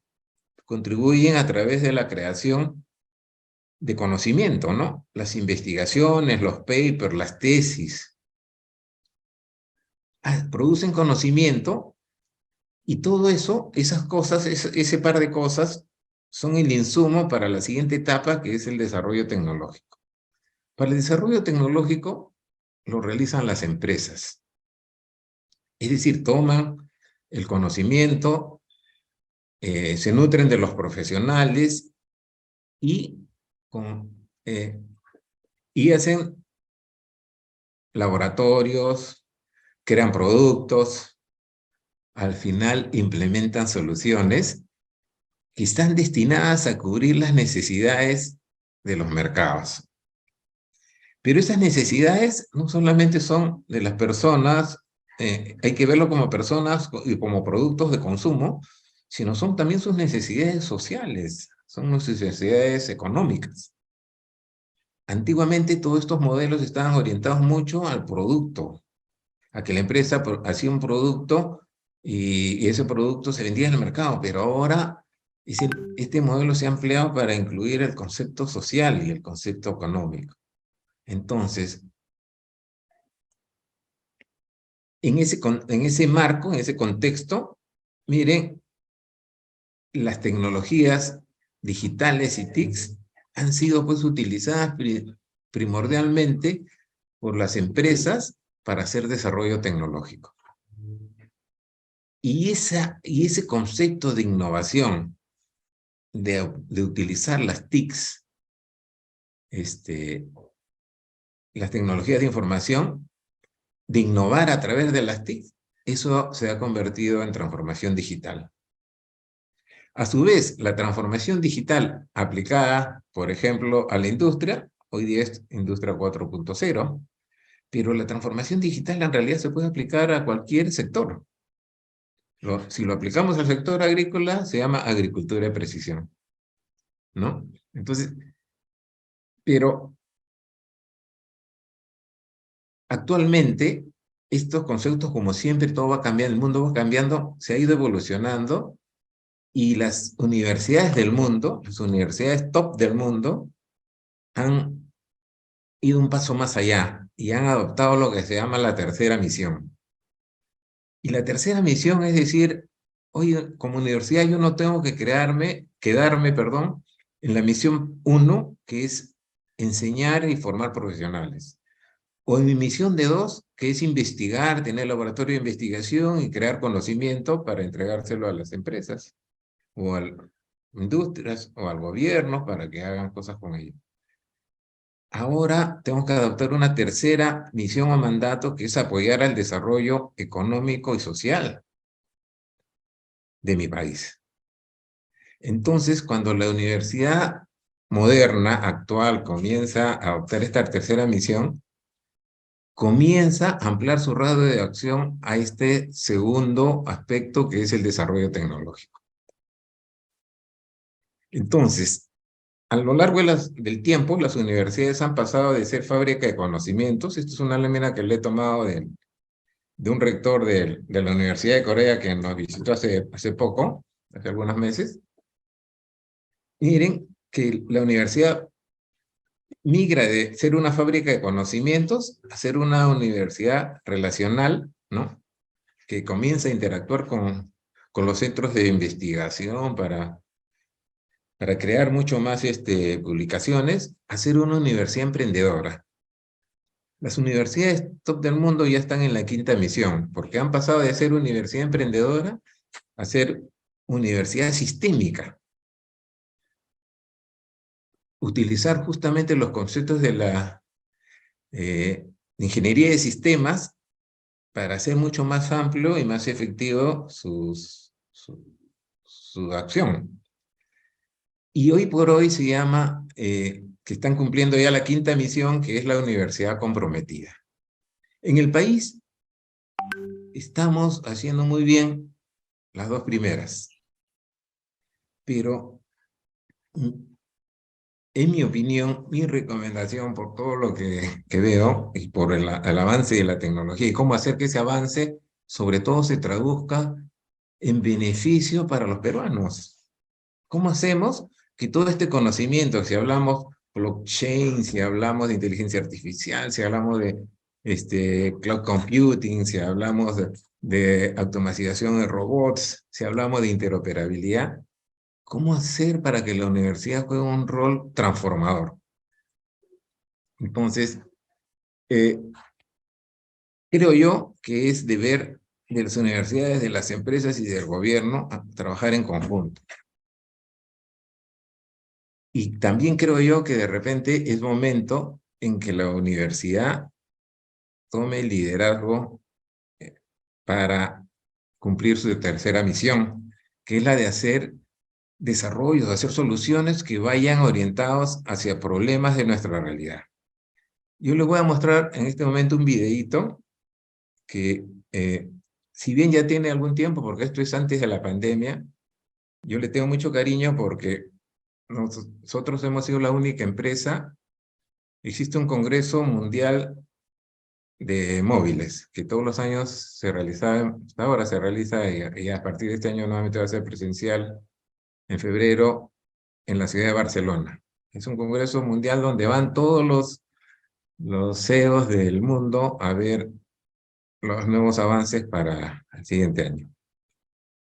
Nosotros hemos sido la única empresa peruana que ha sido invitada a presentar una solución a este evento que la voy a mostrar en este momento y que les puede quizás dar una idea de cómo utilizar la interoperabilidad para resolver problemas de nuestra realidad.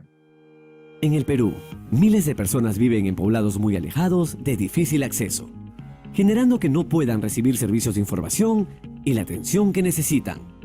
En estos lugares, muchas personas tienen acceso a una línea de celular. Sin embargo, no pueden realizar sus operaciones cotidianas o transacciones, ya que no llega la cobertura del Internet. ¿Cómo podemos facilitar estos servicios a estas personas? Con ustedes, Conéctate Ya, la nueva solución que permite que las aplicaciones móviles de operaciones y servicios funcionen sin conexión a Internet, permitiendo que las empresas públicas y privadas puedan atender a los ciudadanos en los lugares donde antes no era posible.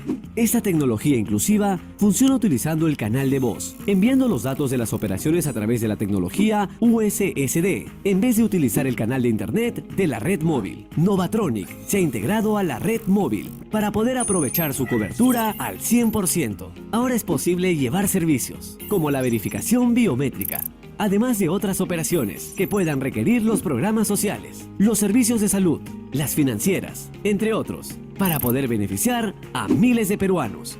Asimismo, las aplicaciones móviles, sean del gobierno o de las empresas privadas, pueden funcionar con esa tecnología con cambios mínimos y así poder atender a más ciudadanos. desde su localidad, sin tener que trasladarse. Conéctate ya. Es la nueva innovación de Novatronic, un equipo de profesionales peruanos que buscan el beneficio de las poblaciones menos atendidas del país. Novatronic, transforme su negocio con soluciones innovadoras. Bueno, conclusiones, creo que la interoperabilidad, ya lo he comentado, es una herramienta que podemos utilizarla y debemos utilizarla en conjuntos con las demás avances tecnológicos, las ciudades inteligentes, ¿no? Ya lo hemos dicho, la agricultura inteligente, la industria 4.0, y las tecnologías como la inteligencia artificial, el blockchain, la computación en la nube, y otras, que seguramente van a aparecer. Entonces, muchas gracias a todos por escucharme, a Guillermo por darme esta oportunidad, y quedo a sus órdenes. Guillermo, gracias a ti, gracias por tu tiempo y gracias por la generosidad de tu conocimiento y de compartirlo con nosotros. En la sala hay profesionales de la universidad, mayoritariamente, algunos invitados de otras instituciones. A todos les pido, por favor, que llenen el registro que se ve en el chat, y también se comunica que el brochure del Diplomado de Ingeniería Educativa está también compartido en el chat para quienes lo deseen, ante una consulta que hizo alguien hace un momento. Guillermo, la interoperabilidad, efectivamente, desde el Internet de las cosas y los distintos componentes con que se integran los activistas del ciudadano, se va a convertir en el uso común. Hay una parte que quisiera comentarla, toda vez que obliga a los educadores y tiene varios aspectos. Señalaste lo de la sintaxis. Una cosa es decirle a los desarrolladores uniformizar códigos de repente para que no estemos todos inventando distintas estructuras. Pero también decirles a los analistas que utilicemos terminología afín. Entonces, al darnos cuenta de esto, hemos tomado la iniciativa de generar una suerte de diccionario de términos tecnológicos para contribuir a la normalización del lenguaje y también en el empleo de algunos acrónimos o siglas que puedan servir de uso común en los diccionarios de datos, en el manejo de tablas, en fin, porque todos están haciendo sus esfuerzos. Interoperabilidad, el estándar es un ingrediente, ¿no? Pero parte por el empleo común del buen hablar tecnológico y del buen hablar de código y de buen escribir. Sobre este particular en tu experiencia, ¿qué recomendaciones nos darías? Yo creo que es algo muy, muy importante. En realidad, casi todos los... es tan importante que en realidad todos los estándares casi comienza con su glosario, ¿no? Para que podamos entendernos a lo largo de toda la norma qué específicamente estamos hablando, de qué específicamente estamos hablando. A mí me parece fabuloso ese esfuerzo que están realizando y va a ser muy necesario justamente para que podamos tener una manera de entendernos común. Es un tremendo esfuerzo porque las normas en realidad están apareciendo, o sea, a una velocidad tremenda, ¿no? O sea, hay especificaciones, el IoT crece tremendamente. No quise mostrar los cuadros de crecimiento porque en realidad no era un poco la idea, sino más bien lo que yo quería era darle la idea de qué es y cómo nosotros podemos beneficiarnos como país de eso, ¿no? Muy bien. Hay una anotación no es el primer participante que se refiere a tu asistencia. Por favor, un correo electrónico para regularizar aquello referido a la asistencia. Disculpa, Guillermo. Bien. La interoperabilidad terminará siendo la herramienta de conjunto. No quisiera decir común, sino de conjunto, para que las entidades del Estado, la academia y las empresas privadas puedan intercambiar aquellos datos que sean susceptibles respecto tanto al desarrollo de capital humano como a la organización de expedientes, trámites y servicios de ciudadanos en general. Así que creo que ahí es necesario preparar más cuadros. Tengo la sensación que nos faltan cuadros para que esto funcione mejor y sobre todo, como bien se ha citado, lo relacionado al bien escribir, al bien hablar en código, ¿no? Y en formatos, en documentos, en arquitectura de datos, para que los esfuerzos de desarrollo puedan ser uniformes, ¿no? Así que comprometemos tu colaboración, Guillermo. Necesitamos un esfuerzo de la academia un poco más sostenido, creo, en este aspecto, y qué mejor si contigo empezamos a desarrollar algunas iniciativas para convocar a la formación de cuadros, no solo en el aspecto de interoperabilidad, sino todo lo que hay alrededor, ¿no? Como bien has citado, has hecho una descripción amplia. La interoperabilidad es una herramienta. Bien, Guillermo, hemos llegado al tiempo y entonces reiterar nuestro agradecimiento, comprometerte públicamente a continuar en estos esfuerzos.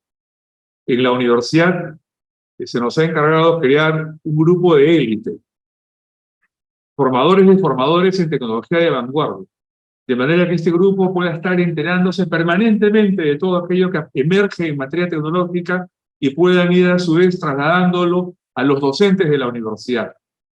Este encargo, para que se haga efectivo, necesitamos de colaboraciones que vengan de profesionales como tú. Así que, tú bien sabes, esta es una nueva gestión. El doctor Alfonso López Chau inició en enero, asumió el rectorado, hay un grupo de profesionales que lo acompañan y este es un compromiso que ya se asumió, así que ya te invitaremos a una labor de conjunto. No podemos prescindir de tu colaboración, como comprenderás.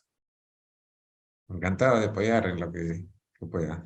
Bien, a todos quienes se encuentran en la sala, nuestro agradecimiento, el agradecimiento del rector de la universidad, el agradecimiento del director de la Escuela Central de Posgrado, de quien les habla, del equipo de Ingeniería Educativa. Guillermo, nuevamente nuestro agradecimiento, un abrazo digital y esperamos continuar en estos esfuerzos. A todos quienes están en la sala, muchas gracias, muy buenas tardes. Gracias a todos. Muy bien, gracias Guillermo, nos vemos.